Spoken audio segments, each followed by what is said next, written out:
Bon, t'as dû le voir, si t'es pas un ermite, il y a un énorme sujet d'actualité cette semaine. C'est presque une édition spéciale FTX que je vais te faire là, puisqu'il y a eu d'énormes rebondissements dans cette histoire. On va y revenir dans cette vidéo, mais je te le dis direct, ça s'annonce très mal pour FTX. Bon, l'histoire de FTX et d'une possible insolvabilité de l'entreprise et de ses filiales, comme Alameda Research, est arrivée depuis début novembre, et très rapidement, Changpeng Zhao, le PDG de Binance, a réagi et a notifié qu'il souhaitait revendre CFTT, qui est la crypto-monnaie de FTX. Donc le 5 novembre, il a transféré 20 millions de FTT, ce qui représente environ 350 millions de dollars, pour les revendre. Et les heures qui ont suivi ce transfert, le cours du FTT a chuté de 10%. S'en est suivi les montagnes russes du cours du token FTT qui, en fonction des différentes annonces sur Twitter, variaient à la hausse ou à la baisse. Je vais rentrer dans le détail, mais il y a eu une analyse de Look On Chain qui a révélé que Alameda Research détiendrait 74,5% de la totalité des FTT en circulation. Ce qui est très mauvais signe en soi, puisque ça prouve la centralisation totale du token. Et en plus, ça rendrait la société Alameda Research insolvable en cas de baisse du token FTT. Et le problème avec Alameda Research, c'est qu'elle détient énormément d'affiliations avec d'autres boîtes dans la crypto, ce qui pourrait en fait déclencher un effet en chaîne et provoquer une énorme crise au sein de l'écosystème crypto. Dans le même temps, il y a eu une panique générale suite à tout ça et la plupart des investisseurs ont retiré leurs fonds de FTX. Mais pas que. Et c'est là où on a assisté à l'un des plus grands FOMO négatifs, je pense, depuis très longtemps, puisque tout le monde a retiré ses crypto-monnaies des plateformes. Ça a touché Binance, Crypto.com, Coinbase et plein d'autres, qui ont d'ailleurs été mis en alerte système, ce qui a bloqué tous les retraits pendant quelques heures. Mais le pire, c'est qu'il y a eu aussi une vente générale qui a amené le Bitcoin et tout le reste du marché à chuter, comme ça a rarement été le cas au cours de l'histoire depuis très longtemps, je pense, de 30% en 48 heures. Alors que le Bitcoin stagnait depuis un long moment aux alentours des 22 000 $. Là, il est rapidement venu chercher les 20 800, puis les 18 000 pour arriver à son pic de chute de 15 800 $. Je sais pas si tu te rends compte, il a perdu environ 5 à 7 000 $ en 48 heures. Le 7 novembre, Sam Bankman-Fried faisait tout pour sauver sa société en rassurant déjà, pour commencer, sa communauté, en disant que FTX avait les fonds nécessaires et que tout allait aller bien, comme d'hab. Voilà, on l'avait déjà vu avec Celsius, celle-là, mais là, bon, c'est FTX, c'est quand même une plateforme beaucoup plus grosse, et SBF se doit d'être rassurant avec tous ses clients. Et dans le même temps, il y a Cycle, la société maîtrise de l'USDC qui s'en est mêlée et qui a essayé de boucher les trous en envoyant 300 millions de dollars à FTX, mais ça n'a pas suffi puisque je pense qu'il y a encore un énorme traumatisme dans l'écosystème qui a été causé par Celsius.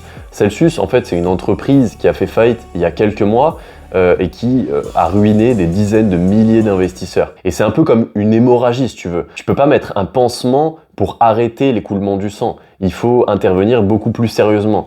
Et là, je pense que ce qui est en train de se passer sur FTX, c'est très grave. Mais du coup, on y vient parce que là, on va vraiment commencer à rentrer dans la phase la plus difficile pour FTX. Le 8 novembre, il y a Changpeng Zhao et SBF qui ont déclaré avoir trouvé un accord pour que Binance rachète FTX. Tu m'étonnes, en même temps ça lui enlève une grosse épine du pied, puisque Binance c'est le numéro 1, FTX c'était le numéro 2. Et dans le même temps, le token a fait une chute vertigineuse de 75% qui l'a amené à 9 $ l'unité. Et au même moment, et c'est pour ça que j'aime bien CZ, il n'est pas vraiment arrogant comme certains de ses confrères ou comme Fried, puisqu'il annonce en toute sobriété ne jamais utiliser un jeton que vous avez créé comme garantie et ne jamais emprunter lorsque vous dirigez une entreprise dans les cryptos. C'était la petite parenthèse qui nous rappelle que Binance a quand même un PDG assez mature et réfléchi pour diriger une entreprise de cette ampleur. Après 2 jours de silence où Fried cherchait des solutions comme par exemple lever des fonds pour sauver FTX, il annonce publiquement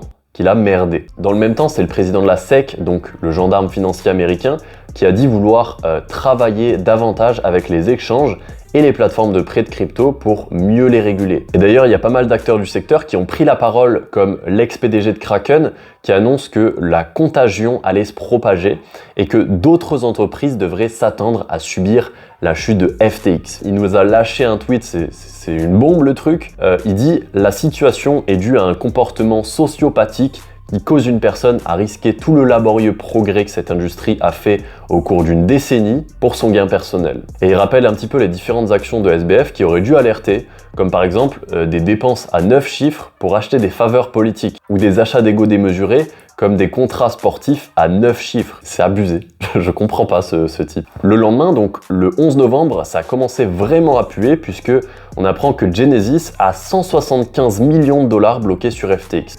Il y a aussi BlockFi ou Sequoia Capital qui annoncent qu'ils sont concernés. Et il y a une sorte de goulot d'étranglement qui est en train de se créer autour de tous les projets qui étaient connectés à FTX. Et donc, ils sont extrêmement nombreux malheureusement puisque FTX, comme je te le rappelle, c'était la deuxième plateforme la plus utilisée après Binance. Et le même jour, le Japon, les États-Unis, l'Europe et les plus gros régulateurs du monde entier annoncent différentes mesures contre FTX et SBF. Il y a même la Maison Blanche et Joe Biden lui-même qui auraient été mis au courant de cette situation. Et la pression a été tellement puissante pour SBF qu'il a engagé lui-même la procédure de faillite volontaire et qu'il a décidé de quitter son poste de PDG. Le lendemain, le 12 novembre, c'est le coup de massue qui achève entièrement FTX puisqu'il y a un hack massif qui d'ailleurs pourrait provenir directement du cercle interne de FTX, voire de SBF lui-même. Et ça, c'est que de la spéculation, bien sûr. Pour le moment, on n'en sait rien. En tout cas, je te recommande personnellement de désinstaller l'application et de prendre les plus grandes précautions, et ce, même si tu as encore des tokens sur la plateforme. Parce que les pirates pourraient malheureusement s'en prendre à toi, et ça pourrait être très très facile pour eux de voler des fonds, même sur d'autres plateformes. Ça fait beaucoup en une semaine, hein, je trouve. Et je voulais juste te rappeler l'importance de stocker tes fonds sur un cold wallet. Je te recommande Ledger.